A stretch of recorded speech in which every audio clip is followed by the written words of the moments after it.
내 인연 다시 한번 말해보거라. 뭐라고 했느냐? 아버지, 저는 거지 노총각이랑 결혼할 거예요. 뭐라고? 그게 무슨 소리냐? 내가 널 어찌 키웠는데? 이 망할 년 썩 나가거라. 옛말에 이런 말이 있죠. 부모가 자식 이기는 법은 없다. 그런데 여러분, 자식이 부모 속을 썩이는데도 그 정도가 있지 않습니까? 말 안 듣는 자식, 공부 안 하는 자식, 그것도 속이 타지요. 하지만 오늘 들려드릴 이야기는 그런 수준이 아닙니다. 아버지, 저는 저 거지에게 시집 가겠습니다. 여러분, 상상이 되십니까? 고을에서 손꼽히는 부잣집 외동딸이 매일같이 동양 오는 거지 총각에게 시집 가겠다고 했답니다. 그 아버지의 심정이 어땠겠습니까? 오늘 들려드릴 이야기는 참으로 기구하고도 눈물겨운 사연입니다. 매일같이 동냥하러 오는 거지에게 시집간 딸의 이야기, 그 놀랍고도 가슴 뭉클한 이야기, 지금부터 시작하겠습니다. 사연 시작 전 구독과 좋아요를 눌러주신다면 저에게는 큰 힘이 됩니다. 그럼 사연 시작합니다. 양반의 체면이 목숨보다 소중하고 문벌이 하늘보다 높았던 그 시절. 전라도 어느 고을에 이 대감이라 불리는 부자가 살았습니다. 이 대감은 대대로 이름난 양반 가문 출신이었지요. 비록 벼슬은 없었으나 땅이 많아 부자로 이름났고 마음씨 또한 넉넉하여 고을 사람들에게 존경을 받았습니다. 이 대감에게는 외동딸이 하나 있었어요. 이름하여 옥분이라 했지요.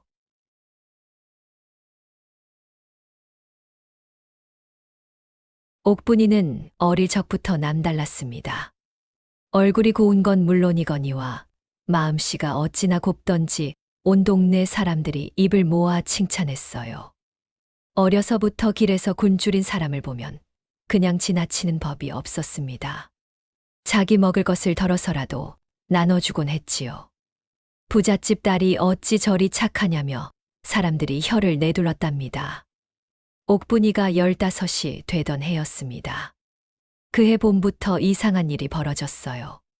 거지 하나가 이 대감 집에 동냥을 오기 시작한 겁니다. 보통 거지야 한 번 오고 가면 그만이지요.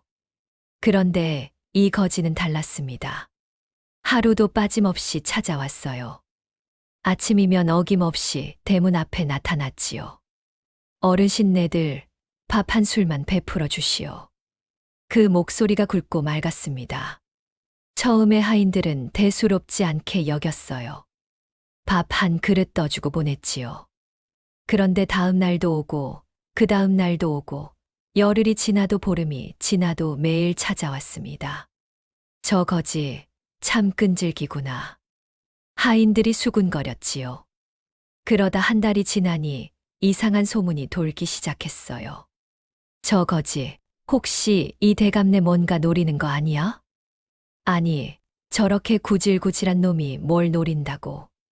그래도 이상하잖아. 왜 하필 이 집에만 매일 오는 거야? 하인들 사이에서 의심이 커져갔습니다. 어느 날 옥분이가 마당을 지나다가 대문 밖에서 들려오는 소리를 들었어요. 에이, 저리 가. 매일매일 귀찮게 왜 이래? 하인 돌쇠의 소리였습니다. 옥분이가 대문 쪽으로 다가갔지요. 틈새로 내다보니 거지 하나가 서 있었어요. 26쯤 되어 보이는 총각이었습니다. 옷은 남루했지만 눈빛이 맑았어요. 등이 꼿꼿하고 어깨가 넓었지요. 거지치고는 체격이 반듯했습니다. 제발 한 끼만요. 어제부터 아무것도 못 먹었습니다요. 거지의 목소리에 절박함이 묻어 있었어요. 안 돼, 가라고 했잖아. 돌쇠가 빗자루를 휘둘렀습니다. 그때 옥분이가 대문을 열었지요. 돌쇠야, 그만해라. 아씨, 이놈이 매일 와서. 알았어. 내가 줄 테니 비켜라. 옥분이가 부엌으로 가서 직접 밥을 담아왔습니다. 김이 모락모락 나는 따뜻한 밥에 된장찌개까지 떠왔지요. 여기요, 받으세요. 옥분이가 밥그릇을 내밀었습니다. 거지가 고개를 들었어요. 그리고 옥분이와 눈이 마주쳤지요. 이상한 일이 벌어졌습니다. 거지의 눈에서 눈물이 뚝뚝 떨어진 겁니다. 왜 우세요? 옥분이가 당황해서 물었어요. 거지는 대답하지 않았습니다. 그저 눈물만 흘리며 밥그릇을 받아들었지요. 그리고 밥을 한 술도 먹지 않은 채 그 자리에서 저를 올렸습니다. 큰절이었어요. 이마가 땅에 닿도록 깊이 엎드린 절이었지요. 이게 무슨... 옥분이가 어쩔 줄 몰라 했습니다. 거지가 천천히 일어났어요. 그리고 한마디 했지요. 은혜는 반드시 갚겠습니다. 그 말을 남기고 거지는 돌아갔습니다. 옥분이는 그 뒷모습을 한참이나 바라보았지요. 이상한 사람이구나. 그게 첫인상이었습니다. 그런데 더 이상한 일은 그날부터 시작되었어요. 그 다음 날도 거지가 왔습니다. 옥분이가 또 밥을 주었지요. 그 다음 날도 거지는 어김없이 찾아왔습니다. 그리고 이상하게도 옥분이는 그 거지를 만나는 게 싫지 않았어요. 처음에는 불쌍해서 밥을 주었습니다. 그런데 어느 순간부터 거지를 기다리는 자신을 발견했지요. 오늘도 올까? 아침마다 그런 생각이 먼저 들었습니다. 거지는 말이 없었어요. 밥을 받으면 조용히 먹고 큰 절을 올리고 조용히 떠났지요. 그런데 그 눈빛이 자꾸 마음에 걸렸습니다. 슬프면서도 따뜻한 눈, 체념한 것 같으면서도 어딘가 희망이 서린 눈. 그 눈이 자꾸 떠올랐어요. 어느 날 옥분이가 먼저 말을 걸었습니다. 이름이 뭐예요? 거지가 멈칫했어요. 소희는 막동이라 합니다. 막동이. 어디서 왔어요? 멀리서 왔습니다요. 가족은요? 없습니다요. 막동이의 목소리가 낮게 가라앉았습니다. 옥분이는 더 묻지 않았어요. 대신 따뜻한 밥을 한 그릇 더 담아주었지요. 많이 드세요. 막동이가 고개를 들었습니다. 그리고 처음으로 웃었어요. 씩 웃은 정도였지만 그 웃음이 옥분이의 가슴에 콕 박혔습니다. 아, 저 사람도 웃을 줄 아는구나. 그날부터 옥분이는 막동이에게 말을 붙이기 시작했어요. 오래 얘기하진 않았지요. 밥을 건네면서 한두 마디 나누는 게 전부였습니다. 오늘 날씨가 좋네요. 예. 어젯밤 비 많이 왔는데 어디서 주무셨어요? 괜찮았습니다요. 말수가 적은 막동이었지만 옥분이는 그게 싫지 않았어요. 그렇게 석 달이 흘렀습니다. 어느 날 이 대감이 옥분이를 불렀어요. 옥분아, 내게 할 말이 있다. 옥분이가 아버지 앞에 앉았지요. 이 대감의 표정이 심상치 않았습니다. 혼사 이야기가 들어왔다. 옥분이의 심장이 철렁했어요. 이웃 고을 박진사 대가 아들이다. 집안도 좋고 인물도 좋다더구나. 과거 준비도 열심히 한다니 앞날도 창창하고. 이 대감이 흐뭇하게 웃었습니다. 내 생각에는 좋은 혼처인 것 같은데 내 생각은 어떠냐? 옥분이는 대답하지 못했어요. 머릿속이 하얘졌거든요. 이상하게도 막동이 얼굴이 떠올랐습니다. 나, 왜 이러지? 옥분이가 스스로도 당황했어요. 아버지, 저는... 조금만 생각할 시간을 주세요. 이 대감이 고개를 갸웃했지요. 그래, 중한 일이니 천천히 생각해보거라. 다음 달까지 대답해도 된다. 옥분이가 방으로 돌아갔습니다. 그리고 뜬 눈으로 밤을 새웠지요. 내가 왜 이러는 걸까? 저 사람은 거지야. 거지라고. 아무것도 없는 사람이야. 그런데 왜 마음이 혼란스러웠습니다. 다음 날 아침 옥분이는 평소처럼 대문 앞으로 나갔어요. 막동이가 와 있었습니다. 그런데 오늘따라 막동이 얼굴이 달라 보였어요. 어딘가 굳어 있었지요. 막동 씨, 무슨 일 있어요? 옥분이가 물었습니다. 막동이가 고개를 저었어요. 아무 일도 없습니다요. 그런데 왜 표정이? 소인이 들었습니다요. 막동이가 말을 끊었습니다. 아씨께서 혼인하신다고요. 옥분이의 눈이 커졌어요. 그게 어떻게? 하인들이 얘기하는 걸 들었습니다요. 박진사댁 도령과 혼인하신다고요. 막동이의 목소리가 담담했습니다. 축하드립니다요. 좋은 데로 가시는 겁니다요. 옥분이는 대답하지 못했어요. 가슴이 답답했거든요. 막동이가 밥그릇을 받아들었습니다. 그리고 저를 올렸지요. 그동안 감사했습니다요. 은혜 잊지 않겠습니다요. 그 말이 너무 가슴 아팠어요. 막동 씨, 잠깐만. 옥분이가 막동이를 불렀습니다. 막동이가 돌아보았지요. 저는 아직 대답 안 했어요. 예. 혼인 말이에요. 아직 대답 안 했다고요. 막동이의 눈이 흔들렸습니다. 옥분이가 한 발 다가갔어요. 막동 씨, 솔직히 말해줘요. 저를 어떻게 생각해요? 막동이가 멈칫했습니다. 한참 동안 침묵이 흘렀지요. 그리고 막동이가 천천히 입을 열었습니다. 소희는 아씨를 사모합니다요. 옥분이의 심장이 뛰었어요. 처음 봤을 때부터요. 소인에게 밥을 건네던 그 순간부터요. 막동이의 목소리가 떨렸습니다. 하지만 소인은 아무것도 없는 거지입니다요. 아씨 같은 분과는 하늘과 땅 차이지요.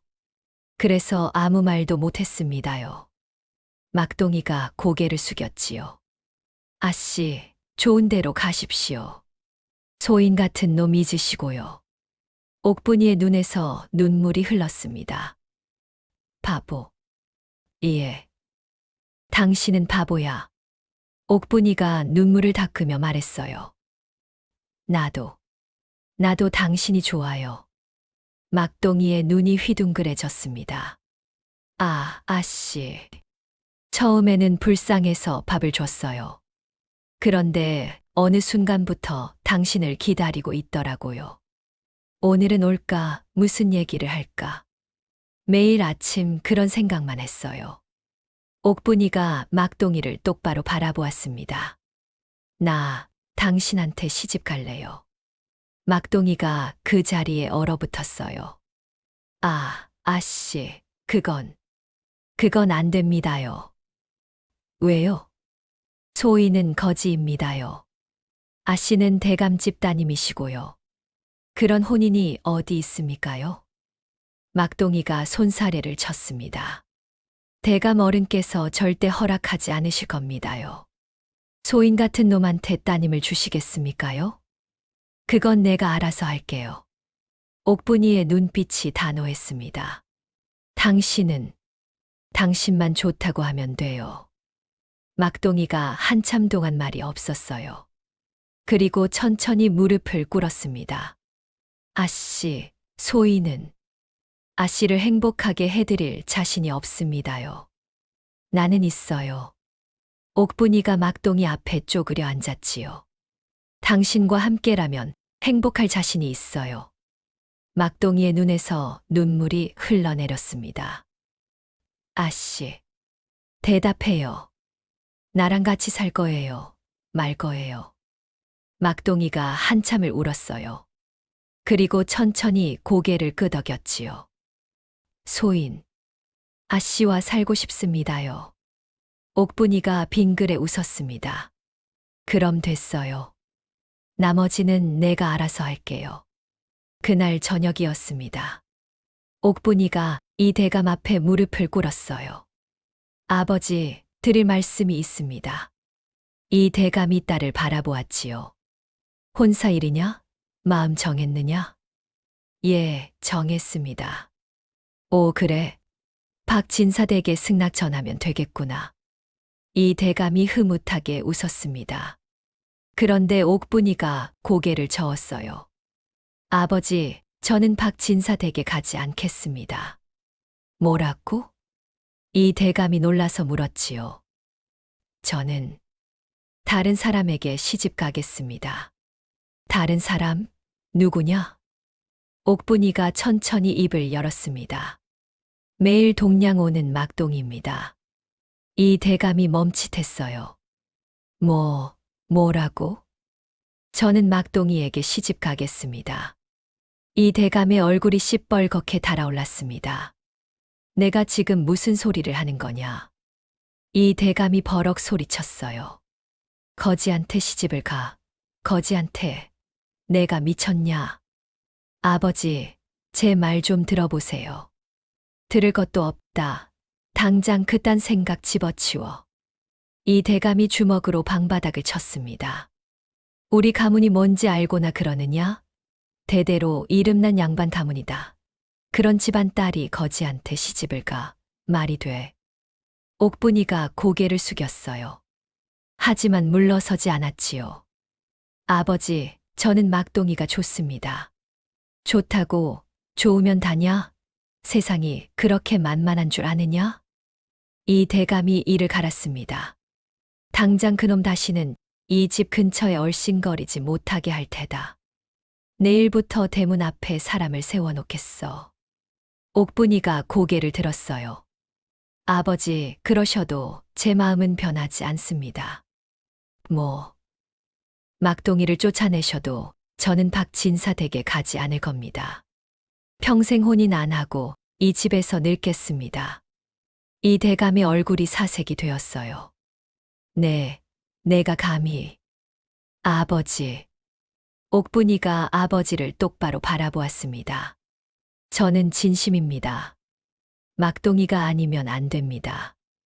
이 대감이 손을 번쩍 들었어요. 뺨을 때리려는 것 같았지요.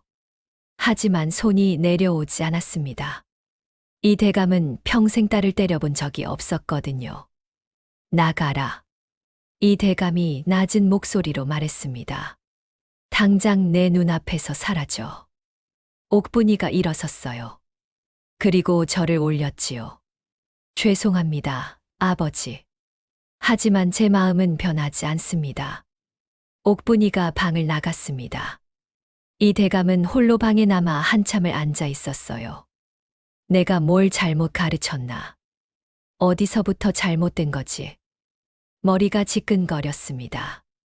그날 밤, 이 대감은 잠을 이루지 못했지요.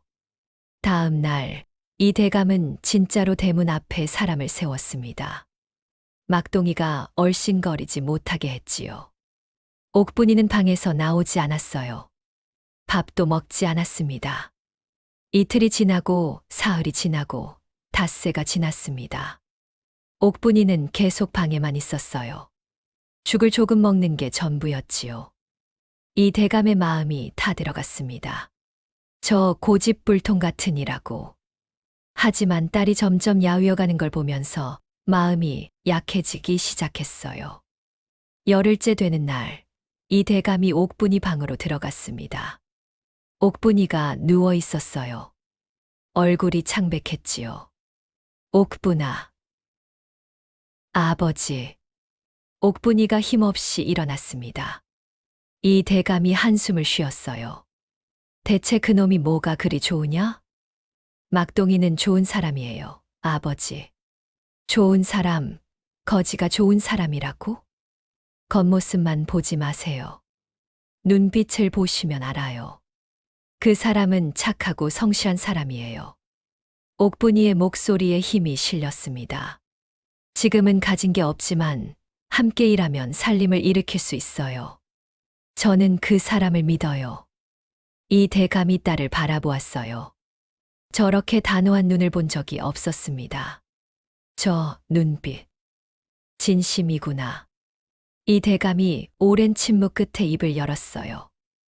내가 한 번 만나보겠다. 옥분이의 눈이 커졌습니다. 아버지, 그놈을 한 번 만나보겠다고 했다. 직접 보고 판단하겠어. 옥분이의 눈에서 눈물이 흘렀어요. 아버지, 감사합니다. 아직 허락한 게 아니다. 오해하지 마라. 이 대감이 돌아서며 말했습니다. 내일 그놈을 데려와라. 내가 직접 얘기해 보겠다. 다음 날 막동이가 이 대감 앞에 끌려왔습니다. 막동이는 깨끗이 씻고 단정하게 옷을 갈아입었어요. 물론 여전히 남루한 옷이었지만 최대한 정성을 들인 것이 보였지요. 내가 막동이냐? 이 대감이 차갑게 물었습니다. 예, 그렇습니다요. 막동이가 무릎을 꿇었어요. 내 놈이 내 딸을 홀렸다며? 소인이 홀린 게 아닙니다요. 아씨께서 먼저. 됐다. 변명 듣자고 부른 게 아니다. 이 대감이 말을 끊었습니다. 내 놈, 가진 게 뭐냐? 없습니다요. 집은? 없습니다요. 밭은? 땅은? 없습니다요. 그래서 뭘 믿고 내 딸을 달라는 거냐? 이 대감의 목소리가 날카로워졌어요. 막동이가 고개를 들었습니다. 소인에게는 두 손과 두 발이 있습니다요. 일할 수 있는 몸이 있습니다요. 열심히 일해서 아씨를 행복하게 해드리겠습니다요. 이 대감이 코웃음을 쳤어요. 그 말이면 될 줄 아느냐? 세상이 그리 쉬운 게 아니다. 알고 있습니다요. 막동이가 담담하게 대답했습니다. 하지만 소인은 포기하지 않을 겁니다요. 아씨를 행복하게 해드리기 위해서라면 뭐든 하겠습니다요. 이 대감이 막동이를 뚫어지게 바라보았어요. 이놈, 눈빛이 범상치 않구나. 거지치고는 당당했습니다. 비굴하지 않았어요. 오히려 눈에서 불꽃이 일었지요. 이 대감이 한참 동안 말이 없었습니다. 그리고 천천히 입을 열었어요. 조건이 있다. 막동이가 고개를 들었습니다. 조건이요? 3년이다. 이 대감이 손가락 3개를 펴 보였어요. 3년 동안 열심히 일해서 살림을 마련해 와라. 집도 짓고 밭도 마련하고 사람답게 살 수 있는 기반을 갖춰와라. 막동이의 눈이 커졌습니다. 그러면 3년 후에 다시 와라. 그때 내 모습을 보고 결정하겠다. 그동안 내 딸에게 얼씬거리지 마라. 이 대감이 단호하게 말했습니다. 할 수 있겠느냐? 막동이가 머리를 조아렸어요. 하겠습니다요. 반드시 해내겠습니다요. 그날 막동이는 떠났습니다. 옥분이는 대문 밖까지 나와 배웅했어요. 막동씨, 아씨, 3년 기다릴게요. 옥분이의 눈에 눈물이 고였습니다. 반드시 돌아와요. 알겠죠? 막동이가 눈물을 삼켰어요. 반드시 돌아오겠습니다요. 아씨가 자랑스러워할 모습으로요. 막동이가 큰 절을 올렸습니다. 그리고 돌아섰지요. 옥분이는 막동이가 시야에서 사라질 때까지 그 자리에 서 있었습니다. 반드시 올 거야. 그 사람은 약속을 지키는 사람이니까. 바람이 불었어요. 옥분이의 눈물이 흩날렸습니다. 그렇게 3년의 기다림이 시작되었습니다. 막동이가 떠나고 세월이 흘렀습니다. 첫 번째 해, 옥분이는 매일 대문 밖을 내다보았어요. 혹시 오지 않을까? 오지 않을 걸 알면서도 습관처럼 내다보았지요. 소식이 없었습니다. 막동이가 어디서 뭘 하고 있는지 전혀 알 수 없었어요. 이 대감은 여전히 못마땅했습니다. 저놈이 진짜 돌아오겠냐? 벌써 잊어버리고 딴 데 갔을 게다. 아버지, 막동이는 그런 사람이 아니에요. 옥분이가 고개를 저었지요. 두 번째 해가 됐습니다. 옥분이 나이가 17이 되었어요. 혼기가 찬 나이였지요. 주변에서 중매가 쏟아졌습니다. 이 대감 따님이 아직 혼인을 안 했다며 저렇게 고운 아씨가 왜 안 가는 거래? 무슨 사연이 있는 게야? 소문이 돌기 시작했어요. 이 대감은 중매를 모두 거절했습니다. 딸과의 약속을 지키려는 것이었지요. 하지만 마음 한 구석이 불안했어요. 저놈이 진짜 안 오면 어쩌지? 그때 가서 옥분이를 어디에 시집 보내나? 걱정이 태산 같았습니다. 세 번째 해가 됐습니다. 옥분이 나이가 18이 되었어요. 이제 석 달만 지나면 3년이 찼습니다. 옥분이는 매일 하늘을 올려다보았어요. 올까, 정말 올까? 기대와 불안이 뒤섞여 잠을 이루지 못하는 날이 많았지요. 그러던 어느 날이었습니다. 마을의 소문이 파다하게 퍼졌어요. 들었어. 이웃 고을에 젊은 부자가 나타났대. 젊은 부자. 누구? 이름이 막동인가 뭔가. 장사로 떼돈을 벌었대. 옥분이의 귀가 번쩍 뜨였습니다. 막동이요? 그래. 알아. 그 사람이 어디 있대요? 옥분이가 급하게 물었어요. 이웃 고을 장터에 큰 가게를 냈대. 요즘 장안의 화제야. 옥분이의 가슴이 뛰기 시작했습니다. 그 사람이야. 틀림없어. 며칠 후 약속한 3년이 다 찼습니다. 그날 아침 이 대감 집 대문 앞에 행렬이 나타났어요. 말이 끄는 수레 여러 대, 짐꾼 수십 명, 화려한 차림의 일행이었지요. 행렬의 맨 앞에 젊은 사내가 서 있었습니다. 비단 옷을 걸치고 갓을 쓴 늠름한 모습이었어요. 어깨가 넓고 등이 꼿꼿했지요. 막동이었습니다. 3년 전에 그 거지가 맞는지 의심이 들 정도로 달라져 있었어요. 대감 어른을 뵙겠습니다. 막동이가 대문 앞에서 큰 절을 올렸습니다. 이 대감이 나왔어요. 그리고 막동이를 보고 눈이 휘둥그레졌지요. 네, 내가 막동이냐? 예, 소인입니다. 막동이가 허리를 숙였습니다. 3년 전 약속대로 찾아왔습니다. 이 대감이 막동이를 위아래로 훑어보았어요. 내 놈이 어떻게 대감 어른 말씀 올려도 되겠습니까? 막동이가 공손히 물었지요. 이 대감이 고개를 끄덕였습니다. 막동이가 천천히 이야기를 시작했어요. 소인은 3년 동안 전국 팔도를 돌아다녔습니다. 처음에는 품팔이로 시작했지요. 닥치는 대로 일했습니다. 낮에는 일하고 밤에는 장사를 배웠습니다. 막동이의 눈빛이 빛났어요. 1년이 지나자 작은 가게를 열 수 있었습니다. 2년이 지나자 가게가 2개로 늘었지요. 3년이 된 지금 소인은 이웃 고을에 큰 상단을 가지고 있습니다. 이 대감이 할 말을 잃었어요. 소인이 가져온 것들입니다. 막동이가 손짓하자 짐꾼들이 수레에서 짐을 내리기 시작했습니다. 비단 필감, 귀한 약재, 고급 그릇, 금은 세공품. 산더미 같은 예물이 마당에 쌓였어요. 그리고 이것이 집 문서입니다. 막동이가 품에서 문서를 꺼냈지요. 이웃 고을에 기와집을 마련했습니다. 밭도 10마지기 샀습니다. 아씨를 모시기에 부족하지 않을 것입니다. 이 대감이 문서를 받아들었어요. 손이 떨렸습니다. 이놈이 진짜로 해냈구나. 3년 전 맨손이었던 거지가 지금은 어엿한 부자가 되어 돌아왔습니다. 대감 어른. 막동이가 무릎을 꿇었어요. 약속대로 돌아왔습니다. 이제 아씨를 주십시오. 이 대감이 한참 동안 말이 없었습니다. 그리고 천천히 고개를 끄덕였지요. 좋다. 허락하겠다.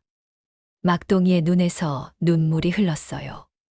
그때 대청마루에서 소리가 들렸습니다. 막동씨. 옥분이가 뛰어왔어요.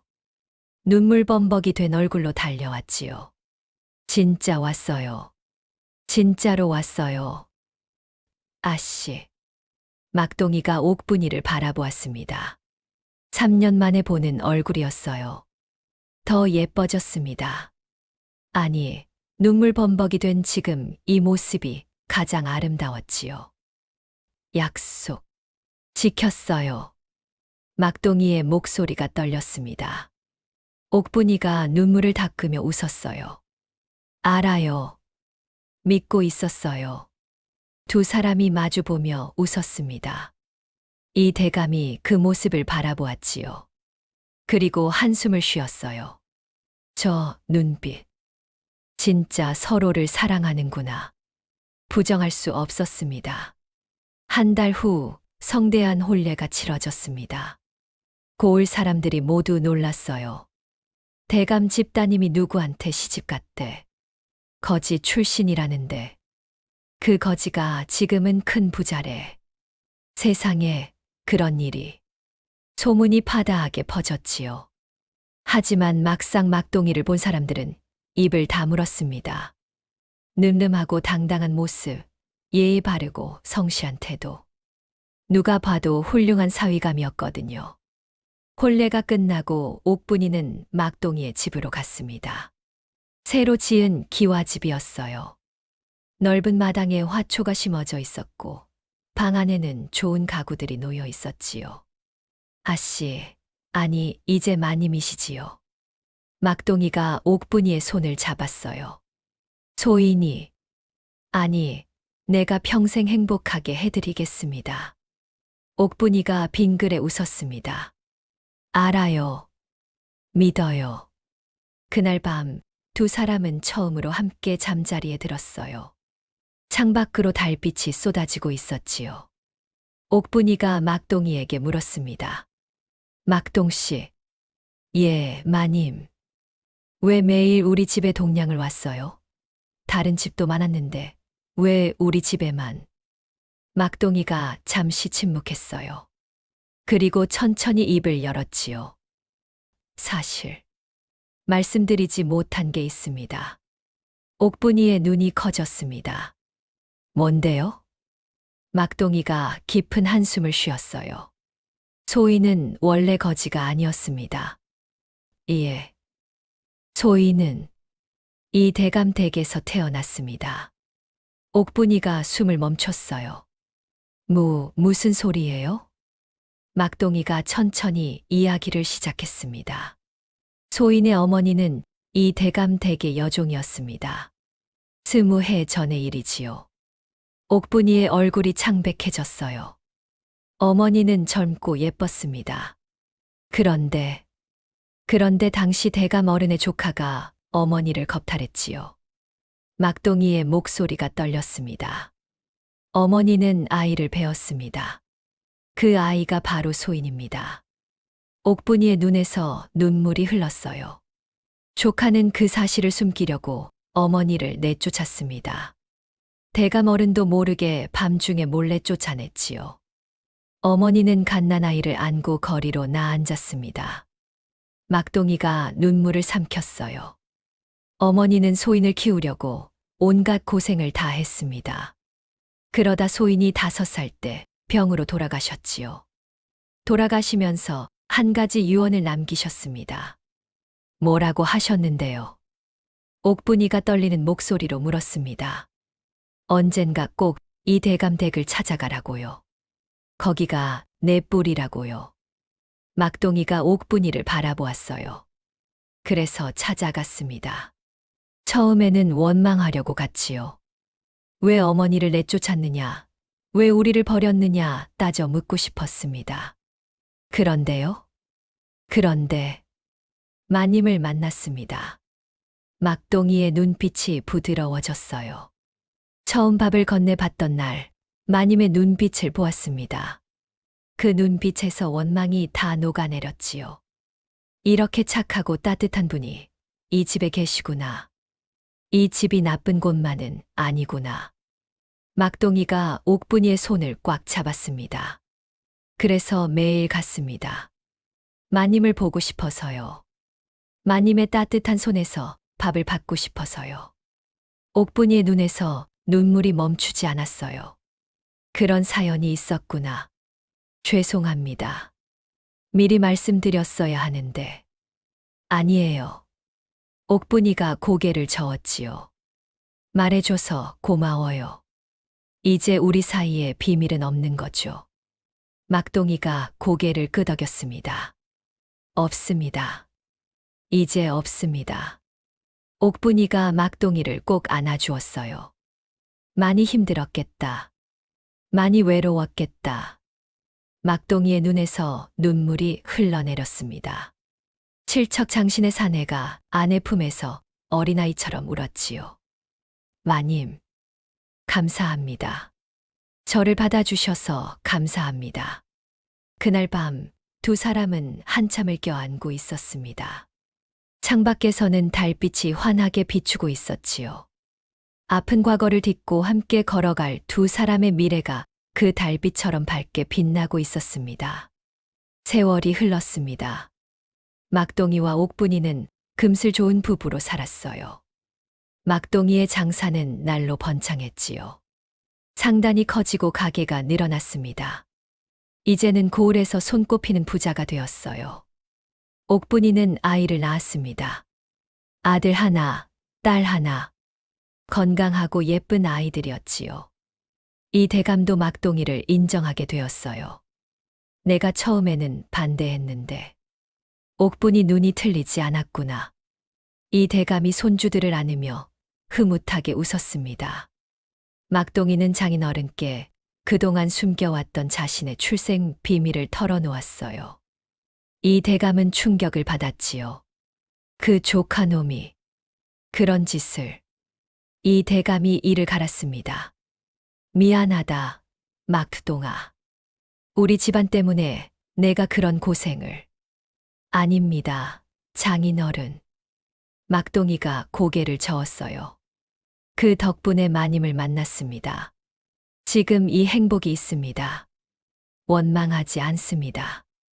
이 대감의 눈에 눈물이 고였지요. 그 후로 이 대감은 막동이를 친아들처럼 대했습니다. 그렇게 10년이 흘렀어요. 막동이와 옥분이의 아이들은 쑥쑥 자랐습니다. 아들은 아버지를 닮아 총명했고 딸은 어머니를 닮아 마음씨가 고왔지요.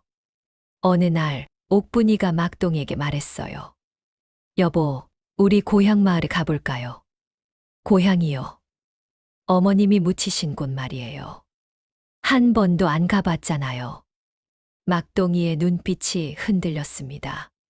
그동안 바쁘다는 핑계로 미뤄왔던 일이었지요. 좋습니다. 같이 가시지요. 며칠 후 막동이는 가족과 함께 어머니가 묻힌 곳을 찾았습니다. 외진 산기슭에 작은 무덤이 있었어요. 오랜 세월 동안 아무도 돌보지 않아 풀이 무성하게 자라 있었지요. 막동이가 무덤 앞에 무릎을 꿇었습니다. 어머니, 아들이 왔습니다. 목소리가 떨렸어요. 늦어서 죄송합니다. 이제야 찾아와서 정말 죄송합니다. 옥분이가 막동이 옆에 앉았지요. 어머님, 며느리 옥분이 인사드립니다.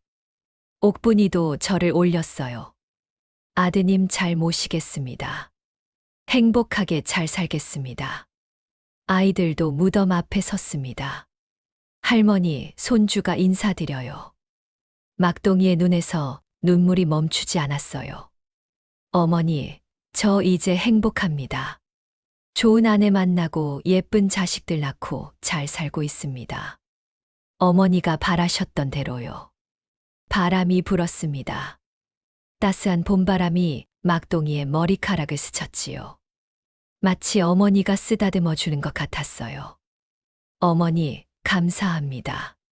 저를 낳아주셔서, 길러주셔서 정말 감사합니다. 그날 막동이는 어머니 무덤 앞에서 오래 울었습니다. 그리고 무덤을 예쁘게 단장해 주었지요. 비석도 세우고 둘레에 꽃도 심었습니다. 어머니, 이제 자주 올게요. 혼자 외롭지 않게 자주 올게요. 막동이가 마지막으로 저를 올렸어요. 그리고 가족과 함께 집으로 돌아왔습니다. 세월은 빠르게 흘렀습니다. 막동이와 옥분이는 함께 늙어갔어요. 자식들은 모두 건강하게 자라 제 갈 길을 찾아갔지요. 아들은 아버지의 상단을 물려받아 더 크게 키웠고, 딸은 좋은 곳에 시집가서 행복하게 살았습니다. 손주들이 태어났어요. 막동이와 옥분이는 손주들에게 둘러싸여 행복한 노년을 보냈습니다. 어느 날 백발이 성성한 막동이가 옥분이에게 말했어요. 마님. 왜요, 여보? 고맙습니다. 막동이가 옥분이의 손을 꽉 잡았지요. 그날 저에게 밥을 주셔서요. 저 같은 거지한테 시집 오겠다고 하셔서요. 평생 곁에 있어 주셔서요. 옥분이가 빙그레 웃었습니다. 나도 고마워요. 당신이 있어서 평생 행복했어요. 두 사람이 마주보며 웃었어요.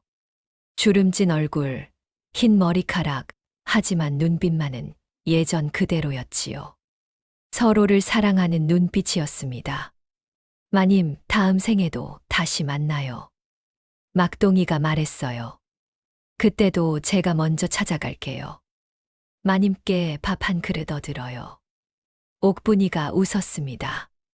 그래요. 그때도 내가 밥 해줄게요. 따뜻하게요. 바람이 불었어요. 두 사람의 흰 머리카락이 나부꼈지요. 평화로운 오후였습니다.